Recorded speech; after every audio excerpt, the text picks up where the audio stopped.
presented by PS Films। से बोलिए सरस्वती मैया की। हेलो चेक हेलो, ए साउंड वाला भैया थोड़ा आवाज दीजिएगा। श्री श्री 108 नवयुवक पूजा समिति हर साल की तरह इस साल भी आप लोग का हार्दिक हार्दिक अभिनंदन करती है और करती रहेगी। रहते के करो इलाका होते हमारे धमाका, रहते के करो इलाका होते हमारे धमाका। हमरा लाग कि मैं रही हो बेर चलत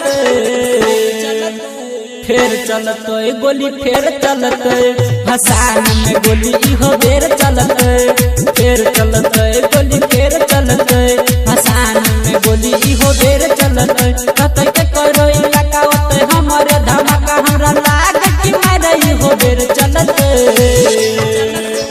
फेर चलत गोली फेर चलत भसान में गोली इहो बेर चलत फेर चलत गोली फेर चलत भसान में।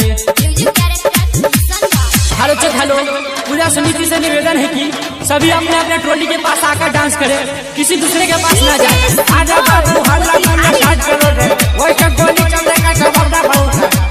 कुछ गाँव कर दे, कुछ गाँव ना बाबू का के करो न यही बेरा निकलते बोली सबसे आगे हम रहत करोली सबसे आगे हम रहत के करो न यही बेरा चलते बोली सबसे आगे हम रहत करोली। मैया के हम करब भसान खूब रे सुन रंगारोली सुन रंगारोली। भगती में मगन सब गाबै छ भजन, भगती में मगन सब गाबै छ भजन। हमरा लाग कि मैं रही हो बेर चलत चलत फेर चलत गोली फेर चलत भसान में गोली इहो बेर चलत फेर चलत गोली फेर चलत भसान में गोली इहो बेर चलत।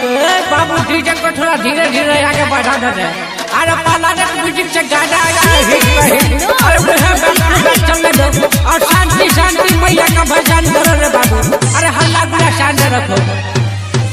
राहुल की सन चिंचिन के बोले बैठी जे पाई बेरा कम रही ले अंकुश मोहन से धनुष के बोले बैठी जे पखुबे कम रही ले माथे पवन बैल की पगड़िया मूर्ति घूमे बैसुन पूरा नगरिया पूरा नगरिया। गाबे रामन जी गाना सुन भगवे दीवाना, गाबे रामन जी गाना सुन भगवे दीवाना। हमरा लाग कि डांस बड़ी देर चलत चलत फेर चलत गोली फेर चलत भसान में गोली इहो बेर